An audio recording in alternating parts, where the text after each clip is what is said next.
porter openeth, and the sheep hear his voice. And he calleth his name, he calleth his own sheep by name, and leadeth them out. His sheep gonna hear his voice, and he called them all by their name and leadeth them out.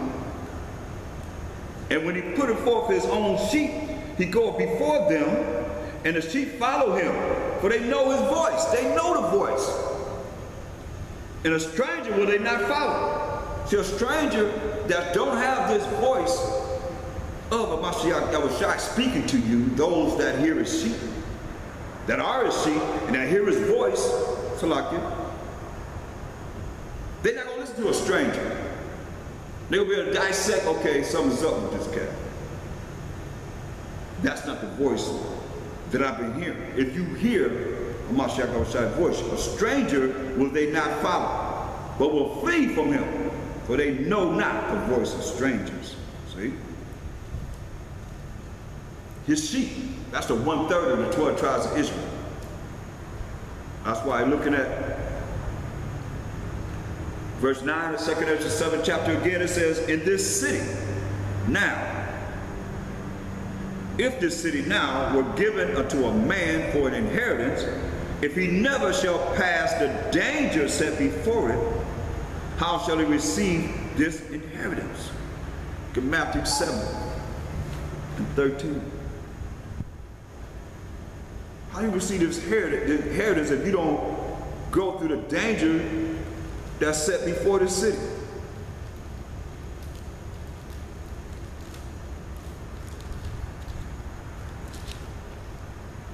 Matthew 7 and 13. Enter ye in at the strait gate, for wide is the gate, and broad is the way that leadeth to destruction, and many there be which go in thereat. Because strait is the gate, and narrow is the way, which leadeth unto life, and few there be that find it. That's why he said, listen,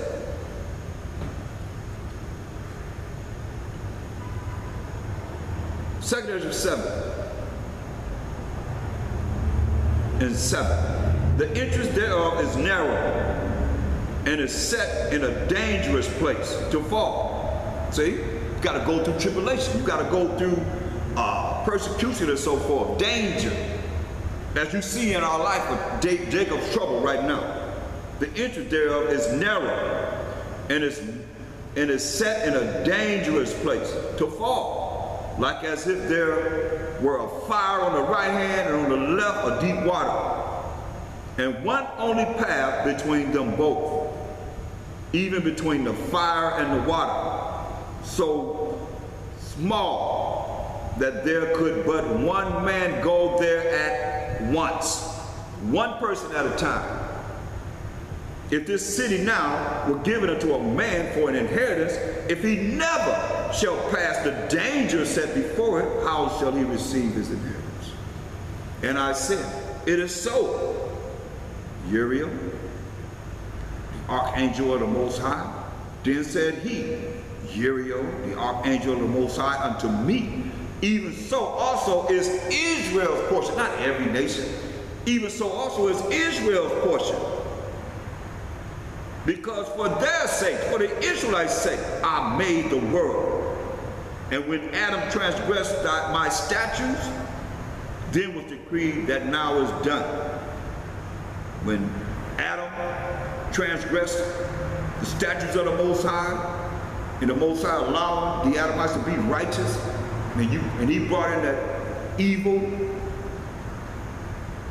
by eating of the tree of good and evil, when he only need to be righteous and knowing what's good. That's why we got to come back. It's the kingdom. Look, verse 6. There's also another thing. A city is builded and set upon a broad field, and is full of all good things. That's like the Garden of Eden. It was full of all good things. But it also had that tree that was there of good and evil that we were told not to touch, not to eat of. But curious Israelites, and he went to the woman, which is the weaker vessel, and offered her power to be as gods.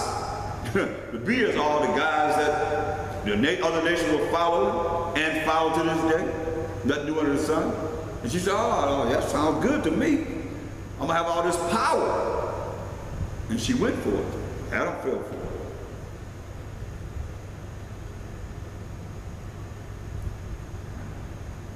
So it's a narrow path. And that path is going through this truth.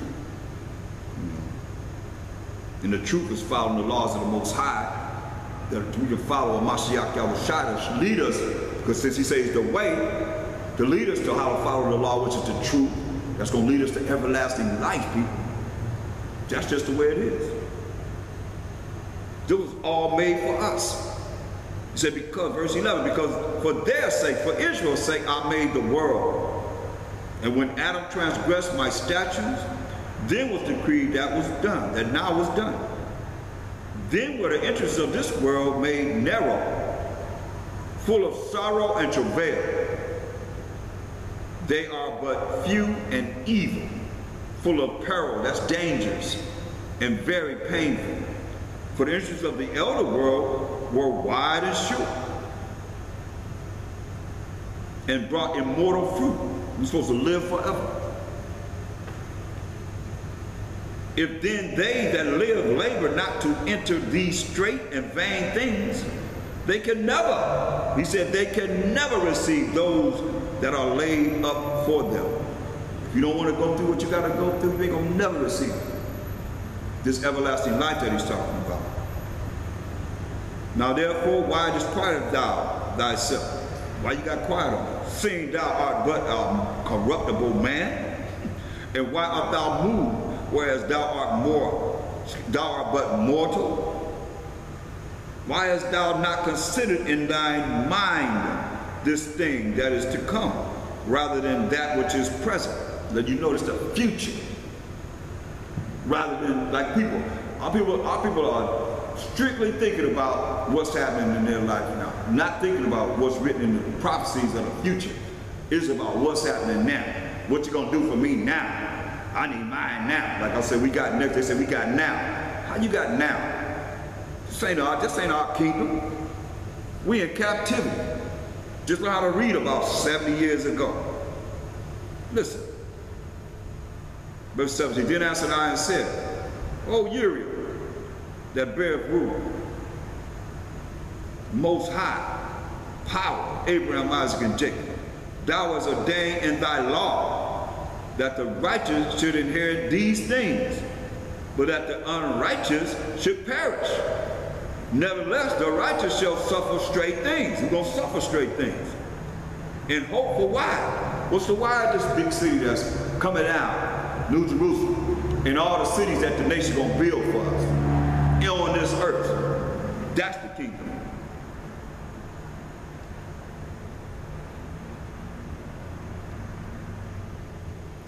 Verse 18, nevertheless the righteous shall suffer straight things, and hope for why? For they that have done wickedly have suffered the straight things, and yet shall not see the why. See, just their time. They done wickedly, they got what they got to wickedness, this their time. This their consolation right now. But they're not going to see the why. That's the kingdom. That's going to last forever and ever and ever.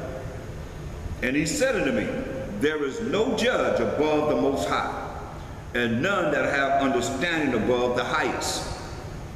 For there be many, listen at this closely, for there be many that perish in this life, because they despise the law of the Most High that is set before them. So you make the choice. You said many, there be many that perish in this life, because they despise the law of the Most High that is set before them. For the Most High has given straight commandment to such as came what they should do to live, even as they came, and what they should observe to avoid punishment. Now you don't do what the Most High say. His rules and regulations, his laws, statutes, commandments, and see if you are going to avoid the punishment that I read all the time. Torment, pain, that he's talking about here.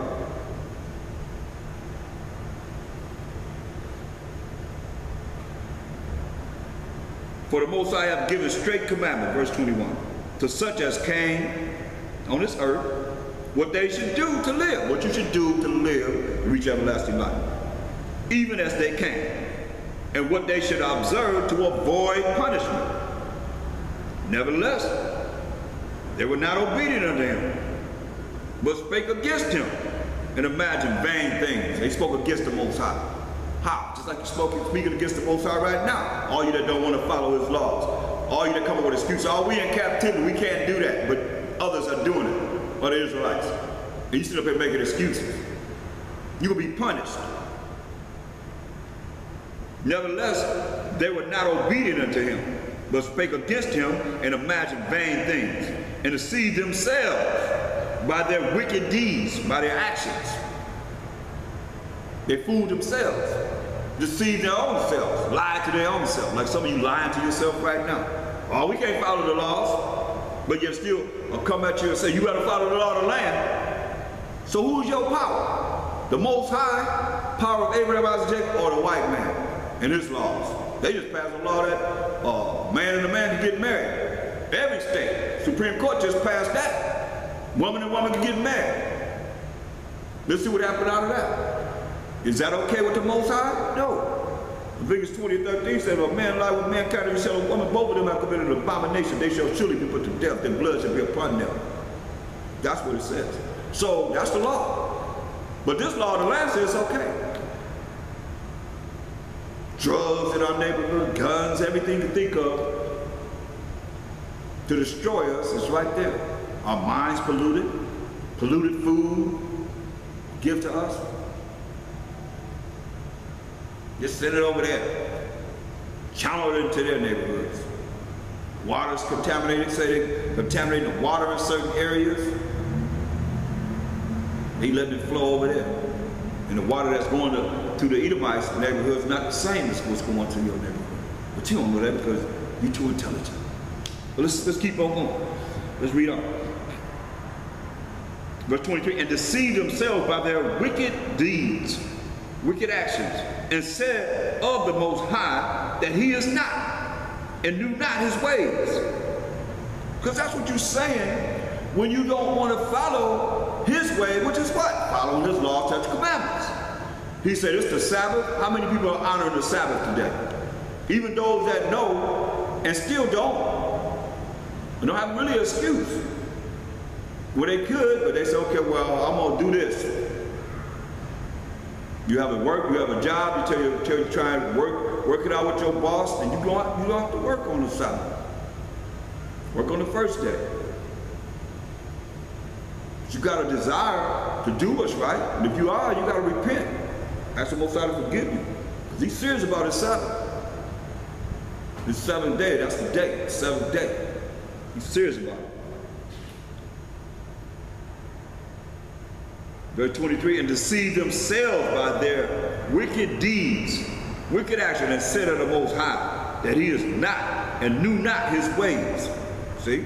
Because you're being taught you don't have to follow his ways. What's his ways? His law, statutes, commandments. He said, if you love me, keep my commandments. That's how you show you love him. You do what he say do. How you love your parents and you never do what they say do. How you love being wherever you at and you break all the laws. If you break these laws in this country or wherever you are in the world, what they do? They put you in jail. They incarcerate you. Lock. Shut the bars and lock the door on you. Put you in jail. But the Most High, who's over them and everyone else, is not going to bring a judgment for not doing his ways, not following his rules and regulations. You're going to follow the rules and regulations of the wicked, but yet still you ain't going to follow the rules and regulations of the Most High. So how you telling you? Verse 24, but his law have they despised and denied his covenants. The covenant given to Abraham, Isaac, Jacob, to the 12 tribes of Israel. In his statutes have they not been faithful and have not performed his works. Haven't done what they're supposed to be doing and following the Most High. in the works that he has set up a lot of men to do. And therefore, Ezra, for the empty are empty things, and for the full are the full things. Behold, the time shall come that these tokens which I have told thee shall come to pass, and the bride shall appear, and she coming forth shall be seen, that now is withdrawn from the earth. And whosoever is delivered from the foresaid evils shall see my wonders. See, it's giving you an analysis of the bridegroom, which is the husband, and the bride, which represents Israel. We represent the bride. That's why the Most High likened the daughter of Zion to a comely and delicate woman in Jeremiah 6:2. I have likened the daughter of Zion to a comely and delicate woman. See? To a beautiful and delicate woman. Symbolically speaking, because it has to be the husband and the bride.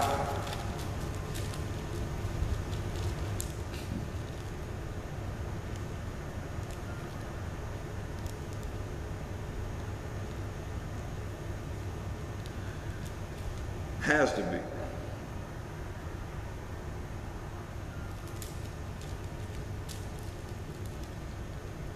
So look at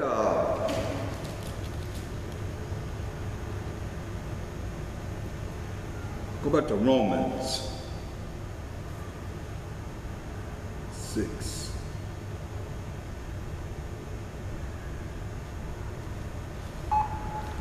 Romans 6.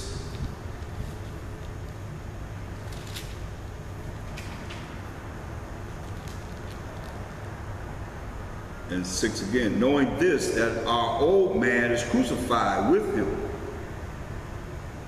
that the body of sin might be destroyed, doing the things that's contrary to the laws of the Most High, and doing what's right in his eyes by loving him and keeping his commandments, that henceforth we should not serve sin. You should not serve sin. But if you continue to do the things that are contrary to the Most High, you serve in sin. That's what this world is set up to serve. Have you served sin? Well, you shouldn't. You should know better. Go to Acts 5. Acts the 5th chapter.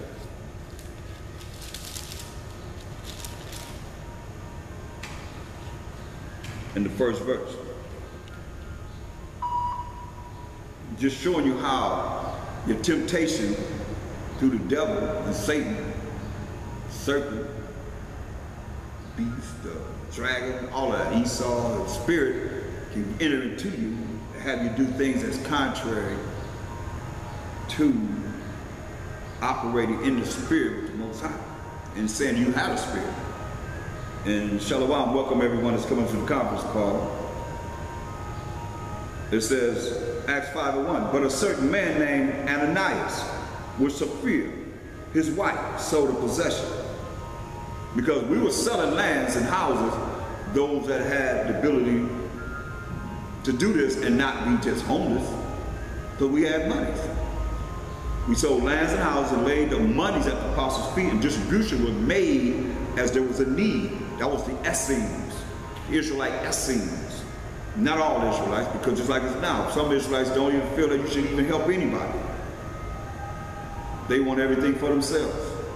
We're supposed to be helping our people. Distribution was made as our people have a need. That's what the church is supposed to be about. If somebody have a need, it should be able to come to the church because you have accommodated enough monies to be able to help the people. That's what it's about. Listen.